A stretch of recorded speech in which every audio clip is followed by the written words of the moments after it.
Hi everyone, my name is Joseph, and today I want to discuss Digimon Liberator Chapter 1.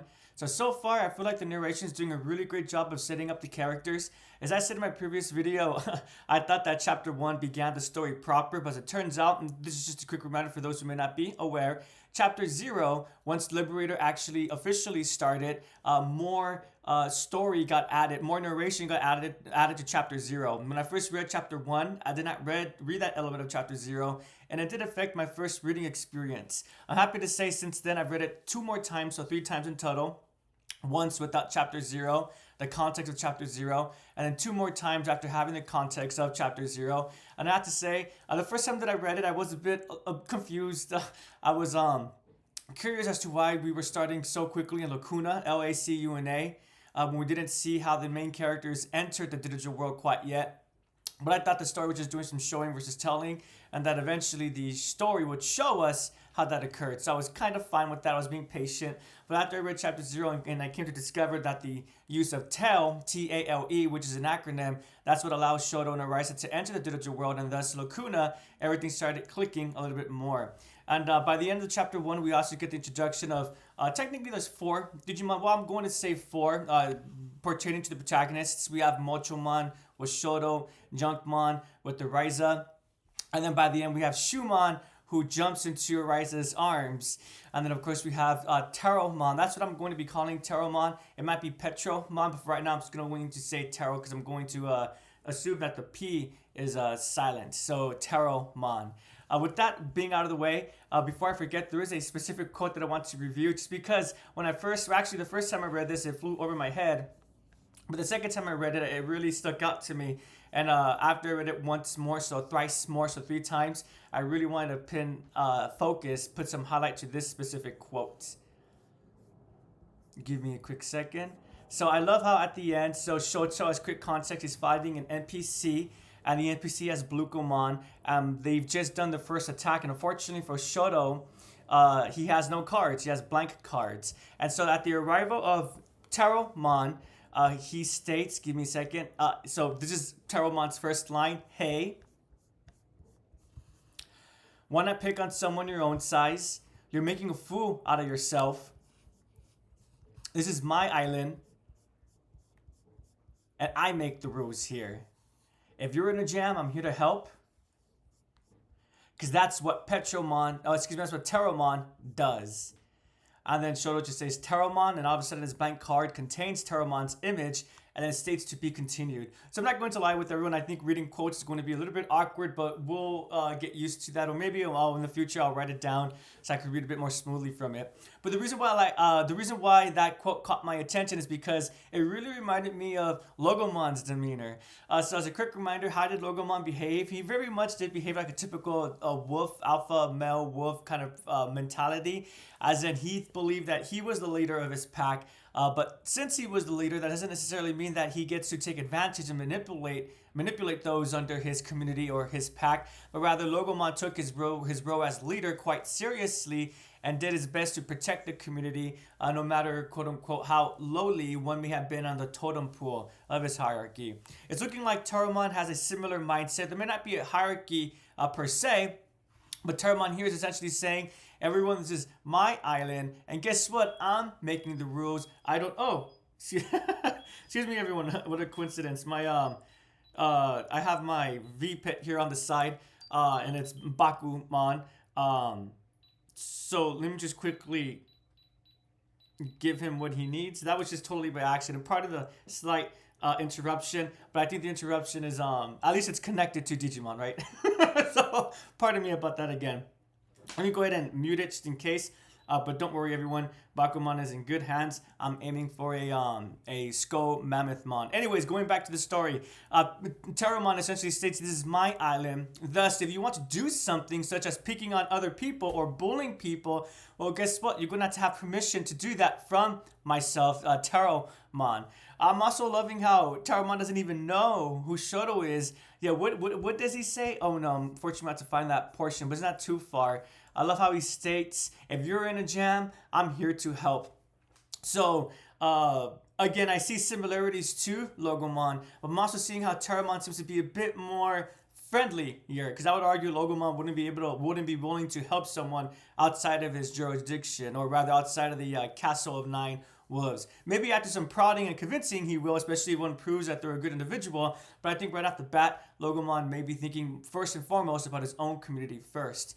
So yeah, I really did like that. I loved how Terramon, even though when he comes out in the last 5, maybe 9 panels of the comic, he really stands out for himself, and he really makes an impression. At least he does for me. And then beyond that, though, since we're talking about this page, I also like how so far how Shoto. So at the beginning of the story, it's been revealed that Shoto, despite being inexperienced in the world of Liberator, he has experience with playing the card game itself. It's been 3 months since he started playing Liberator. As a quick reminder, Shoto only started playing because his favorite card battler, Owen, started using Liberator. Ariza was using Liberator because her favorite card battler, Zenith, was already using it. So Shoto's starting to gain her experience with Liberator, but for whatever reason, he just has a lot of anxiety, and as Ariza points out, insecurity when it comes to Liberator battles. Maybe it's because one is actually able to see their strategies being played out, because when you're actually playing in a card battle with actual cards,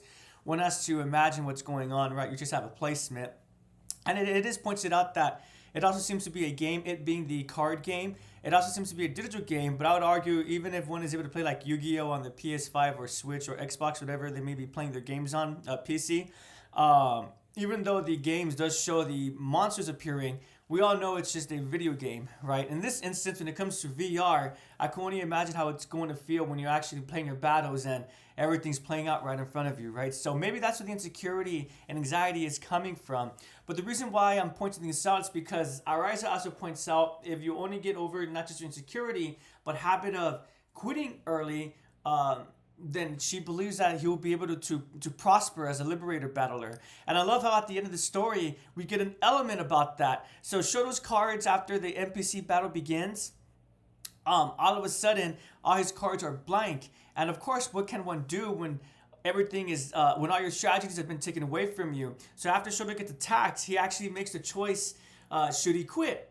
What else can he do? Again, his cards are blank. Actually, we're very close to the quote, so let me quickly just go to that really fast. I know that wasn't grammatical correct, but I don't like to say the same words. I try my best not to do that. So here we go. What am I going to do? So, but there's nothing I could do with these. Actually, that's an ellipsis. So it's my turn now after he's been attacked, and Shoto looks very concerned. He's grimacing. But there's nothing I can do with these worthless blank cards. What am I going to do? Should I... And then there's a little panel that he brings up, says, swoosh, would you like to surrender? Yes or no? And all of a sudden, that's when Terramon appears. So one could argue that that shows how weak of an individual Shoto is. But I would argue that to the contrary, the fact that he didn't quit right away, the fact that he was willing to try and fight and discovers because he was willing to fight that his cards are blank, I think this shows us, the audience, that Shoto's braver than what first appears to be. And yeah, he may have considered quitting at first, but I would argue that any full realized individual, any mature individual who has incorporated coping skills correctly will recognize that sometimes maybe quitting is the right choice to do, because if you don't quit, you're just going to quote unquote destroy yourself. Destroy could be symbolic in this instance as in losing a fight, but who knows, if you lose this fight, maybe it's like Yu-Gi-Oh! In the Shadow Realm. Who knows what's going to happen to Shoto and his soul, and one has played his consciousness as one has played like Cyrus Sleuth, for example. But destroy symbolically, it could mean one's freedom, their soul, just a simple battle. You guys know what I mean. So I really like that, because right here it's showing us that Shoto, although it's true, as the wrestler points it out, he may be a little bit insecure, he might be a bit anxious, and has a tendency to quit. I would like to think that he doesn't just quit because he wants to quit. He's quitting because there's nothing else that he can do, and so it's the only logical choice moving forward. But despite this idea that he quits early, the fact that he's been taking 3 months to practice and refine his skills as a Liberator battler, I think that also shows us how determined... that word. I only bring this up because during Seekers, I kept bringing up EG's determination and how I really admired that. But I think this is evidence, textual evidence to support that Shoto has his own kind of determination as well. I'm hoping to discover more about that as we continue moving forward. So there is one other quote that I specifically did want to look at, because I just found it very adorable and really helps to emphasize how different, a little bit different how this story might be going, but also the relationship between Shoto and Arisa.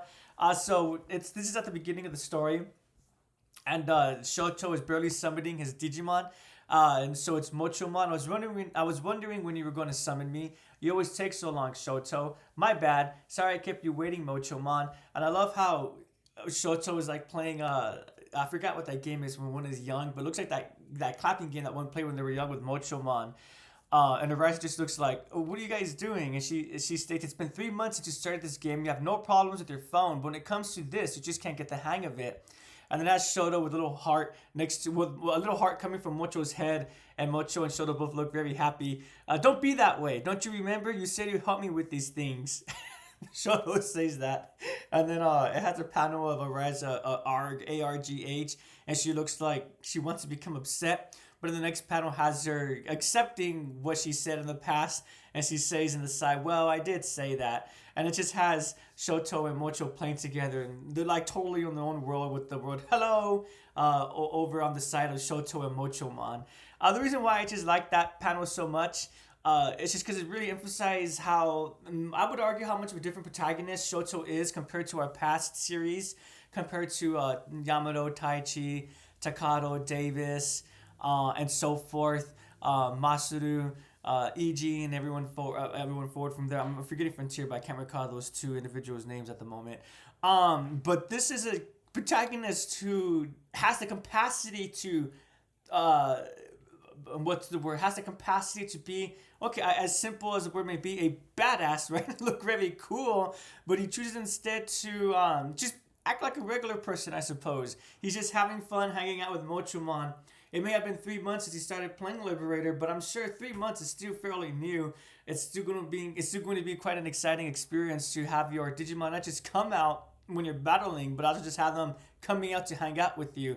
I know I said Pokemon last time, but it really does remind me of Pokemon Yellow, and I think forgot which other one allows you to take out your Pokemon and have them walk around with you. This really is reminding me about that.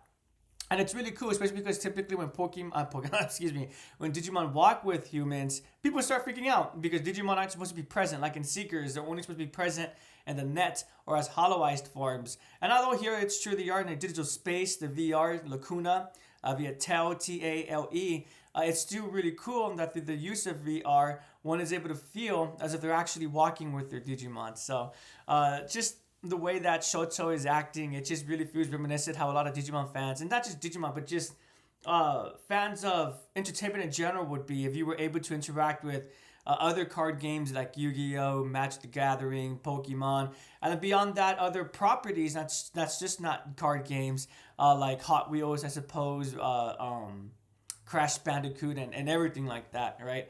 So yeah, and then also beyond that, I love how after they have that conversation, Arisa right away, she just states in her instructor mode, anyway, now that you summon Mochomon, let's warm up. So she's really making sure to utilize his time efficiently. And I appreciate how Shoto and Mochomon, instead of complaining, going, oh, but we just want to continue playing patty cake, they both look happy, enthused, and they both state, okay. So again, I think this shows us that Shoto, he's not a lackluster individual, but rather he's an individual that takes his learning in stride, and he'll grow as he grows naturally.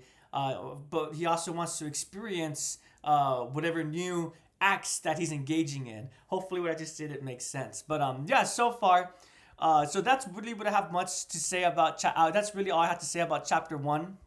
But I have to say again, so far, with Chapter 0 and Chapter 1 under our belts, I think Liberator is doing a really good job of setting up the story. We may not know what the main narration is going to be, but I'll argue, I think it's hinting that Zenith and Owen will be a part of it. Oh, and also, when Shumon first appears, a fast action distracts Shoto, and he realizes that someone just flew by him.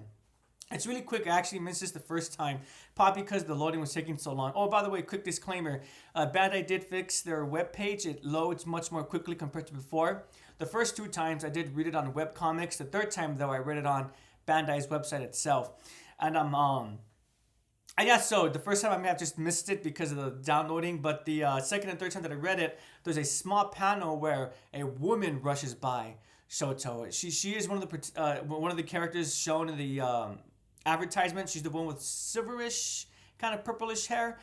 So obviously, again, we might not know what the overall narration is going to be, but the story's doing a good job of putting little sprinkles and letting us know who's going to be participating in the main story. So Owen, Zenith, this mysterious woman, Arisa, Shoto, then of course the Digimon partners, right? Shumon and Teromon. With all that being said, though, in the same vein that I was really hoping, and thankfully Seekers did provide this. After Logomon appeared, we find out that EG already has partners through Torenomon.